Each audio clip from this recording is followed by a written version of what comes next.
मेरे प्यारे दोस्तों, स्वागत है आप सभी का आपके गुजिक चैनल एसपीजा चैनल पे। आशा करता हूँ आप सभी स्वस्थ होंगे और अपने पढ़ाई को बहुत ही जबरदस्त तरीके से कर रहे होंगे। आज हम आप सभी को प्यारे दोस्तों द्विघात समीकरण, आप सभी जानते हैं हम आप सभी को द्विघात समीकरण बहुत ही अच्छे से बता रहे हैं और सिखा रहे थे, जिसमें हम लोग एक्सरसाइज 4.1 को बहुत ही अच्छे तरीके से कर लिए थे और हम आपको समझा दिए थे। आज जो हम आप सभी को समझाने जा रहे हैं वो एक्सरसाइज 4.2 है प्यारे दोस्तों, 4.2 है, जिसमें हम लोग आज बहुत ही शानदार शानदार क्वेश्चनों को सीखेंगे और हम आपको समझाने सिखाने का प्रयास करेंगे।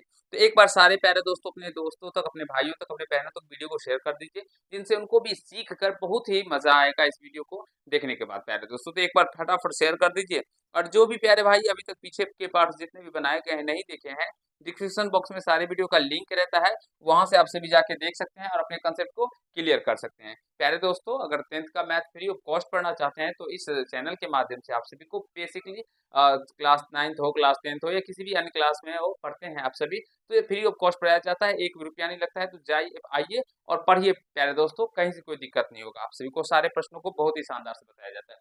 वैसे अगर हम बेसिकली बात करें तो ऐसे प्रश्नों को हम बहुत बार बता चुके हैं आप सभी को सॉल्व करने के बारे में, लेकिन फिर भी हम बहुत ही अच्छे से इस वीडियो में भी आप सभी को ये मानते हुए जो आप सभी को कुछ भी नहीं आता है इसे आप सभी को समझाएंगे। ठीक है, जिसे आता है बहुत अच्छी बात है, जिसे नहीं आता है वो सीखने का प्रयास कीजिएगा, मैं अच्छे से समझाने का प्रयास करूंगा। ठीक है, क्या कहा गया, प्रश्न में कहा गया है गुणनखंड विधि से निम्न द्विघात समीकरणों के मूल ज्ञात कीजिए। मूल ज्ञात करना है प्यारे दोस्तों, कौन सी विधि से? गुणनखंड विधि से। हम आप सभी को इससे पहले गुणनखंड विधि, द्विघात सूत्र की सहायता से, श्रीधराचार्य मेथड भी कह सकते हैं उसको, पूर्ण वर्ग विधि द्वारा भी बहुत सारे विधियों द्वारा समझाए हुए थे। ठीक है, तो मुझे विश्वास है वो सभी भी आप पार्ट्स आप सभी देखे होंगे। देखिए यहाँ पे दिया गया एक्स स्क्वायर माइनस का 3x माइनस का 10 इक्वल टू 0, और इसे हमें गुणनखंड विधि से सॉल्व करना है। तो प्यारे दोस्तों, इसका जो कंसेप्ट है वो समझिए। देखिए लास्ट टर्म जो होता है ना, उसको ये एक्स स्क्वायर वाले टर्म से मल्टीप्लाई हो जाता है, ये हो जाएगा 10x²। ठीक है, अगर यहाँ पे 2 होता तो प्यारे दोस्तों ये 10 टू जा कितना होता, 20, यानी कि 20x² हो जाता। लेकिन यहाँ पे कुछ नहीं है तो 1 है, तो 1 को 10 से मल्टीप्लाई करने पे 10 ही हो जाएगा। अब इस x² को अभी छोड़ के और इस 10 को प्यारे दोस्तों इस तरह से तोड़िए, इस 10 को इस तरह से तोड़िए जो हमें घटाने पे कितना आना चाहिए मेरे प्यारे दोस्तों, माइनस का 3x आ जाए। जोड़ने या घटाने पे कितना आना चाहिए, माइनस का 3x, ये समझिए घटाने पर। ठीक है, तो प्यारे दोस्तों अगर हम 5 है, इसका गुणनखंड क्या सब हो जाएगा, एक बार पहले देखिए, 1 और 10 होता है गुणनखंड। अगर हम 2 लेंगे तो 2 पंचे 10 यानी 5 हो जाएगा, तो यही दो गुणनखंड आएगा। ठीक है, अब अगर हम बात करेंगे तो प्यारे दोस्तों यहाँ पे माइनस का 3x है। ठीक है, तो अगर इसमें प्लस और इसको माइनस करेंगे तो घट के माइनस का 9 होगा, ये प्लस में तो और ये 3 आएगा भी नहीं, तो इसलिए हम लोग ये नहीं ले सकते। ठीक है, ये नहीं लेंगे, तो लेंगे क्या आंसर प्यारे दोस्तों, ये लेंगे, 2 और 5 को लेंगे। तो अब इसमें देखिए हमें ये क्या है, माइनस में है, तो इसीलिए इसे माइनस करना पड़ेगा और ये प्लस में करना पड़ेगा। समझ रहे होंगे प्यारे दोस्तों, इसे माइनस में माइनस 5x और ये प्लस का 2x, तो माइनस 5x में से प्लस का 2x जब जाएगा तो माइनस का 3x बचेगा। ठीक है, इस तरह से गुणनखंड करके हल करने का प्रयास कीजिएगा। देखिए x² माइनस का 2x, सॉरी प्लस का 2x माइनस का 5x और माइनस का 10 है तो 10 दे दीजिएगा, इसका 0। कहने का तात्पर्य है जिस पिछले मध्य पद को ही इस तरह से तोड़ा जाता है। ठीक है दोस्तों, अब x कॉमन करेंगे तो x प्लस का 2 हो जाएगा और माइनस का 5 कॉमन करेंगे यहाँ से, तो यहाँ से भी x प्लस का 2 निकल के आ जाएगा, इक्वल टू 0। तो यहाँ से x प्लस 2 दोनों टर्म में कॉमन कर लीजिए तो x प्लस 2 कॉमन आ जाएगा, तो यहाँ बचेगा x माइनस का 5 इक्वल टू 0। ठीक है, तो यहाँ से x प्लस 2 इक्वल टू 0 और यहाँ से x माइनस का 5 इक्वल टू क्या हो जाएगा, 0। तो x बराबर क्या हो जाएगा पहले दोस्तों, माइनस का 2, और यहाँ से x बराबर क्या हो जाएगा, 5 निकल के आ जाएगा। तो हमें मूल्य ज्ञात करना था, तो मूल बराबर क्या हो जाएंगे, इस द्विघात समीकरण के मूल क्या से निकल के आ गए, माइनस का 2 और 5। आशा करता हूँ आप सभी अच्छे से इस प्रश्न को समझ गए होंगे, सीख लिए होंगे, कहीं से कोई दिक्कत समस्या नहीं हुआ होगा प्यारे दोस्तों गुणनखंड विधि से मूल्य ज्ञात करने में। एक बार सारे प्यारे दोस्तों बता दीजिए जो हाँ सर हम समझ गए इसको अच्छे से करने के बारे में। अभी हम सारे प्रश्नों को आपको समझाएंगे और सिखाने का प्रयास करेंगे। ठीक है, दूसरा नंबर क्वेश्चन देखिए क्या कहा गया है कि इसमें भी 2x² प्लस का x माइनस का 6 दिया गया है। तो हम बताए थे आप सभी को जो इस 2x² को क्या होता है, लास्ट टर्म को फर्स्ट टर्म से मल्टीप्लाई हो जाता है, गुना हो जाता है, ये माइनस का 6 है। अभी 6 ही लीजिए, तो 6 दूना 12 यानी 12x² हो गया और यहाँ पे माइनस भी था ना प्यारे दोस्तों, तो ये माइनस का 12x²। अब इसको इस तरह से तोड़िए जो जोड़ने या घटाने पे x आना चाहिए, ठीक है। तो यहाँ से देखिए, और 2x² प्लस का 4x और ये माइनस का 3x, चार तिया प्यारे दोस्तों गुना कीजिएगा तो 12, x को x से गुना करने पे x², प्लस माइनस गुना करने पे माइनस, और जब 4x में से 3x घटेगा तो प्लस का x बच जाएगा। इस तरह से आप सभी सोच सकते हैं, ठीक है। या तो 12 का गुणनखंड आप 6 देखिए, 6 दूना 12 होना, 12 को इस तरह से गुणनखंड कीजिएगा 2 से, 2 6 का 12, फिर 2 से लगेगा 2 तिया 6, तो यानी 3 से हो गया ना, 2 दूना 4 और 3 4 तिया 12 और 4 में से 3 गया तो 1। इस तरह से भी आप सभी सोच सकते हैं, समझ सकते हैं। माइनस का 6 = 0। अब यहाँ से 2x कॉमन कर लीजिए तो हो जाएगा x प्लस का 2, और यहाँ से -3 कॉमन करेंगे तो यहाँ से भी हो जाएगा x प्लस का 2 = 0। तो x प्लस 2 दोनों में है, कॉमन कर लीजिए तो इधर बचेगा 2x माइनस का 3 = 0। अब दोनों के बराबर में 0 है, इसलिए x प्लस 2 बराबर भी क्या होगा पहले दोस्तों 0, और 2x माइनस का 3 बराबर भी क्या होगा 0। तो यहाँ से x बराबर क्या हो जाएगा माइनस का 2, और यहाँ से x बराबर क्या हो जाएगा, ये प्लस में 3 है, माइनस में 3 रहेगा तो प्लस में 3, और गुना में 2 रहेगा तो भाग हो जाएगा। तो यहाँ से मूल निकल के आ गया हम लोगों का था। मूल क्या सब हो गए प्यारे दोस्तों, माइनस का 2 और 3/2। आशा करता हूँ आप सभी समझ गए होंगे, सीख लिए होंगे। और ये -2 और 3/2 इसमें रखिएगा ना तो ये क्वेश्चन क्या हो जाएगा 0 के बराबर हो जाएगा। प्यारे दोस्तों मुझे विश्वास है आप सभी अच्छे से ऐसे प्रश्नों को करने के बारे में सीख रहे होंगे। कहीं से कोई दिक्कत समस्या किसी भी प्यारे भाइयों को मित्रों को नहीं हो रहा होगा। एक बार नोट्स कर लें जल्दी से फटाफट, फिर हम लोग अगले क्वेश्चन की ओर चलेंगे। एक बार सारे प्यारे दोस्तों नोट कर लीजिए, ठीक है। और एक बार कमेंट करके बताइए जो समझ आ रहा है ना, कहीं से कोई दिक्कत नहीं ना हो रहा है प्यारे दोस्तों। और मुझे विश्वास है जो ऐसे प्रश्न में आप सभी को कहीं से कोई दिक्कत नहीं हो रहा होगा। चलिए ये देखिए क्वेश्चन नंबर दूसरा, तो बताइए तीसरा क्वेश्चन ये है, √2x² प्लस का 7x प्लस का 5√2 = 0। अब इसमें रूट वाले प्रश्न है प्यारे दोस्तों, और बहुत सारे बच्चे तो ऐसे देख के ही छोड़ देते हैं क्योंकि कैलकुलेशन करते हैं। मैंने बताया ना, इसके इस टर्म को इस टर्म से गुना हो जाता है। तो 5√2 को हम क्या करेंगे, √2x² से गुना, तो x² छोड़ दीजिए, अभी √2 से गुना कीजिएगा तो देखिए √2 को √2 से गुना करने पे 2, और ये 5 है तो 5 से गुना हो जाएगा, तो 5 गुना 2 कितना हो गया 10। अब इस 10 को प्यारे दोस्तों इस तरह से तोड़ना है, जो जोड़ने या घटाने पे हमें 7 आना चाहिए और गुना जोड़ने पे 7 आना चाहिए, ठीक है ना।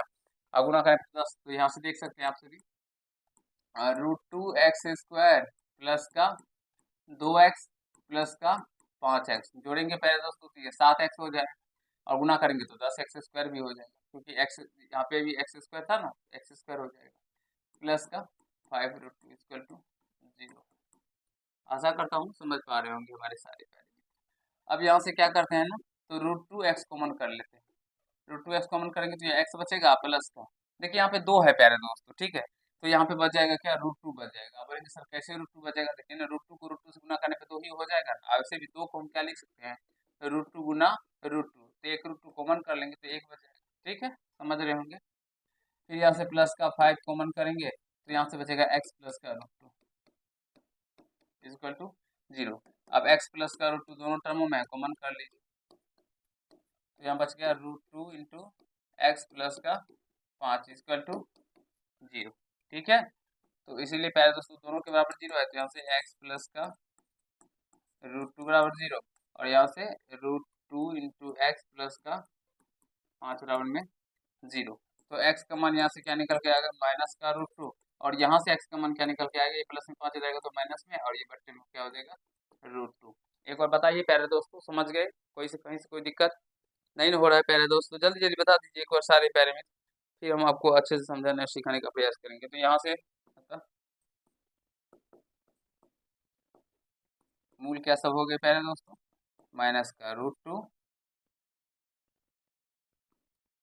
माइनस का √2 और ये माइनस का 5/2।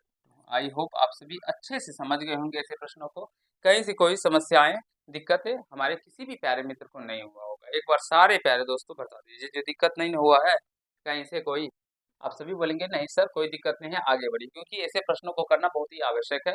देख सकते हैं जो कैसे किया जाता है, क्या कंसेप्ट है, उस कंसेप्ट को पकड़िए। और ऐसे प्रश्न हम बहुत बार बता चुके हैं आप सभी को, तो मुझे विश्वास है जो प्यारे भाई हमारे रेगुलर बेसिस पे हमारे वीडियो को देखते होंगे वो अच्छे से समझ भी पा रहे होंगे। जल्दी से नोट कर लीजिए एक बार, चलिए फिर अगले क्वेश्चन की ओर चलेंगे। चलें प्यारे दोस्तों, चलिए ये रहा अगला क्वेश्चन। कहा गया 2x² माइनस का x प्लस का 1/8, ये इस तरह से ठीक है। 2x² माइनस का x प्लस का 1/8 इक्वल टू 0। 8 एलसीएम ले लेते हैं, ये हो जाएगा 16x² माइनस का 8x और प्लस का 1 इक्वल टू 0। इस एक्स इसको मल्टीप्लाई हो जाएगा, पहले दोस्तों यहाँ पर बचेगा 16x² माइनस का 8x और प्लस का 1। 8 से गुना होगा 0 को, कितना हो जाएगा पहले दोस्तों? 0 ही हो जाएगा, शून्य ही हो जाएगा। ठीक है, अब इसको तोड़ना है। एक को 16x² से गुना कीजिएगा तो 16x²। अब 16 को इस तरह से तोड़िए जो घटाने पे माइनस का 4x, सॉरी माइनस का 8x है, जोड़ने पे माइनस का 8x हो जाए। ठीक है, तो देखिए 16x² और माइनस का 4x माइनस का 4x। देखिए माइनस का 4x माइनस का 8x हो जाएगा। गुना करेंगे तो माइनस माइनस प्लस, 4 चौका 16x² भी हो जाएगा। फिर प्लस का 1 इक्वल टू 0 हो जाएगा। 4x कॉमन कर लेंगे तो 4 चौका 16 यानी 4x, और यहाँ से माइनस का 1 बचेगा क्योंकि 4x तो मैंने कॉमन ही ले लिया। फिर माइनस का 4 कॉमन कीजिए, 1 कॉमन होगा पहले तो 4 नहीं आएगा क्योंकि 4 तो इसमें है ही नहीं। माइनस का 1 कॉमन करेंगे तो 4x माइनस का 1 हो जाएगा, क्योंकि माइनस कॉमन लिया है, प्लस में है तो माइनस हो जाएगा इक्वल टू 0। 4x माइनस का 1 और यहाँ से 4x माइनस का 1 इक्वल टू 0। दोनों टर्म बराबर 0 है ना, इसीलिए 4x माइनस का 1 बराबर 0 और 4x माइनस का 1 बराबर 0। तो यहाँ से x का मान क्या हो जाएगा? 1/4। ठीक है दोस्तों, ये मैंने समझ गया प्लस में बटे में 4 हो जाएगा। यहाँ से यही सेम कंडीशन है, तो ये भी 1/4 ही हो जाएगा। तो हम लोग का यहाँ से मूल निकल के आ जाता है। मूल क्या निकल के आ गया पहले दोस्तों? 1/4, 1/4।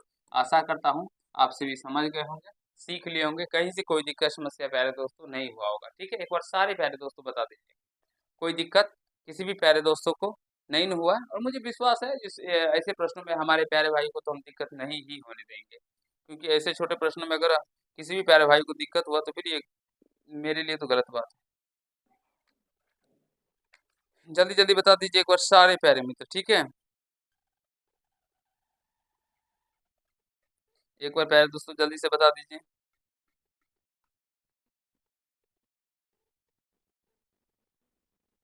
चले, ये रहा, सॉरी यहाँ पे ही है। अब देखिए दोस्तों, इसको गुना कीजिएगा तो 100 हो जाएगा। 100 को इस तरह से तोड़ना होगा ना, जोड़ने या घटाने पे क्या हो जाना चाहिए? माइनस का 20x होना चाहिए। ठीक है, अब देखिए 5 20 पंचे 100, 10 10 100, हाँ 10 10 100 होता है ना। इसको इस तरह से लिखे दोस्तों, 100x² माइनस का 10x माइनस का 10x। देखिए माइनस का 10x माइनस का 10 माइनस का 20x गुना कीजिएगा तो प्लस का 100x प्लस 1 इक्वल 0। ठीक है, तो यहाँ से 10x कॉमन कर लेंगे तो यहाँ से बचेगा 10x माइनस का 1। यहाँ से माइनस का 1 कॉमन करिएगा तो यहाँ से बचेगा 10x माइनस का 1 इक्वल टू 0। ठीक है, तो यहाँ से पहले दोस्तों 10x माइनस 1 दोनों में है, कॉमन कर लीजिए तो यहाँ पर बचेगा 10x और यहाँ पे माइनस का 1 इक्वल टू 0। दोनों टर्म बराबर है ना, तो 10x माइनस का 1 इक्वल टू 0 और 10x माइनस का 1 इक्वल टू 0। तो यहाँ से x का मान क्या हो जाएगा? 1/10 और यहाँ से भी x का मान क्या होगा? 1/10 निकल के आ जाएगा। ठीक है, तो अतः मूल क्या सब निकल के आ गए प्यारे भाइयों? 1/10 और 1/10। आई होप मेरे प्यारे दोस्तों, आशा करता हूँ आप सभी ये गुणनखंड विधि से मूल ज्ञात करने के बारे में अच्छे से समझ गए होंगे, सीख लिए होंगे। कहीं से कोई दिक्कत हमारे किसी भी प्यारे भाइयों को नहीं हुआ होगा। एक बार सारे प्यारे भाई बता दीजिए, अच्छे से समझ गए ना? कहीं से कोई दिक्कत समस्या नहीं हुआ। और मुझे विश्वास है कि हमारे सारे प्यारे भाई अच्छे से ऐसे प्रश्नों को करने के बारे में सीख गए होंगे। प्यारे मित्र, कैसा लग रहा है सेशन? एक बार जरूर ही बताइएगा अच्छे से। ठीक है, चलिए अब देखिए यहाँ से अगले क्वेश्चन की ओर चलते हैं। क्वेश्चन नंबर 2 में कहा गया उदाहरण 1 में दी गई समस्याओं को हल कीजिए। अब देखिए उदाहरण 1 में समस्या तो यहाँ पे लिखा ही नहीं गया, क्योंकि बच्चे हमारे जो हमारे स्टूडेंट होते हैं वही आप सभी जानते हैं क्वेश्चन सजाते हैं, तो उन्हें पता नहीं चला होगा। तो हम नेक्स्ट पार्ट में इसको कवर कर देंगे, तब तक अगले प्रश्न की ओर चलते हैं। ठीक है, अगला प्रश्न ये रहा, कहा गया ऐसी दो संख्याओं ज्ञात कीजिए जिनका योग 27 है हो और गुणनफल 182 हो। देखिए ये द्विघात समीकरण का प्रश्न है, इसको कैसे हल करना है प्यारे दोस्तों। मान लेते हैं, कहा ना ऐसी दो संख्याएं, तो माना कि पहली संख्या x है तो दूसरी संख्या क्या हो जाएगा प्यारे दोस्तों, जल्दी बताइए, जल्दी बता दीजिए मेरे प्यारे दोस्तों। अगर पहली संख्या हम लोग x मान लेंगे तो दूसरी संख्या क्या होगा, एक बार जल्दी से बता दीजिए। दोनों संख्याओं का योग कितना है, 27 है ना, तो ये अगर पहली संख्या x है तो दूसरी संख्या 27 माइनस का x होगा। ठीक है, x होगा। अब प्रश्न से क्या कहा गया है, प्रश्न से कहा गया है कि दोनों संख्याओं का गुणनफल यानी कि x इंटू 27 माइनस का दोनों संख्या गुणनफल कितना दिया गया है, 182। इसके बराबर 182 कर देंगे। अब इसको हल कर लेंगे तो आंसर निकल के आ जाएगा। x को 27 में 27 x माइनस का x स्क्वायर और यहाँ से ये 182 हो जाएगा। ठीक है, तो ये माइनस का एक्स स्क्वायर प्लस में है 27x और ये इसे लेके आएंगे तो माइनस का 182 इक्वल टू क्या हो जाएगा, 0। माइनस कॉमन करेंगे तो एक्स स्क्वायर, ये माइनस का 27x प्लस का 182 इक्वल टू 0 हो जाएगा। पहले तो इस माइनस को आप इधर भेज देंगे तो एक्स स्क्वायर माइनस का 27x प्लस का 182 इक्वल टू 0। माइनस कॉमन करते हैं तो ध्यान रखिएगा, जो प्लस में रहता है वो माइनस में हो जाता है, जो माइनस में रहता है वो प्लस में। ये प्लस में था तो माइनस में हो गया, ये माइनस में तो प्लस में हो गया। अब इसे 182 का इस तरह से गुणनखंड कीजिए, जोड़ने पे या घटाने पे माइनस का 27 हो, 2 9 18 2 1 2, फिर 7 से 13 यानी 7 दूना 14 और 13। प्यारे दोस्तों 14 13 को जोड़िएगा तो ये माइनस का 27 हो जाएगा। तो इस तरह से गुणा कीजिएगा तो 182 एक्स स्क्वायर माइनस का 13x माइनस का 14x और प्लस का 182 इक्वल टू 0 हो जाएगा। ठीक है, तो यहाँ से x कॉमन कीजिएगा तो x माइनस का 13 और यहाँ पे प्लस में 14 माइनस का 14 कॉमन कीजिए, माइनस का 14 कॉमन कीजिएगा तो यहाँ से x माइनस का 13 इक्वल टू क्या होगा प्यारे दोस्तों, 0 हो जाएगा। ठीक है, तो यहाँ से क्या हो जाएगा, x माइनस का 13 दोनों में कॉमन कर लीजिए तो यहाँ पे बचेगा x माइनस का 14 इक्वल टू 0, इसीलिए x माइनस 13 बराबर में 0 और यहाँ से x माइनस का 14 बराबर में 0। तो x का मान यहाँ से क्या निकल के आ जाएगा, 13 और यहाँ से x का मान क्या निकल के आ जाएगा, 14। पहले दोस्तों एक बार अच्छे से समझने और सीखने का प्रयास कीजिए, जो आप सभी समझ रहे हैं ना, कहीं से कोई दिक्कत समस्या नहीं न हो रहा है मेरे प्यारे दोस्तों। ठीक है, अतः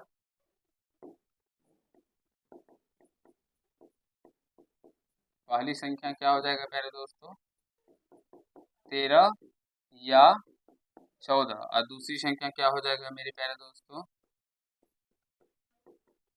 अगर 27 में से हम लोग x का मान 13 है ना, 27 में से 13 घटाएंगे तो 14 आएगा या 14 घटाएंगे तो प्यारे दोस्तों 13 है, क्योंकि दो मान निकला है ना, 13 और 14 दो निकला है, दोनों रख के करेंगे। आशा करता हूँ आप सभी समझ गए होंगे ऐसे प्रश्नों को करने के बारे में, कहीं से कोई दिक्कत समस्या किसी भी प्यारे भाइयों को नहीं हुआ होगा। चलिए प्यारे दोस्तों आज के पार्ट में हम लोग इतना ही करते हैं, नेक्स्ट पार्ट में क्वेश्चन नंबर 2 को भी कंप्लीट कर देंगे और इससे आगे के प्रश्नों को आपको समझाएंगे और सिखाने का प्रयास करेंगे।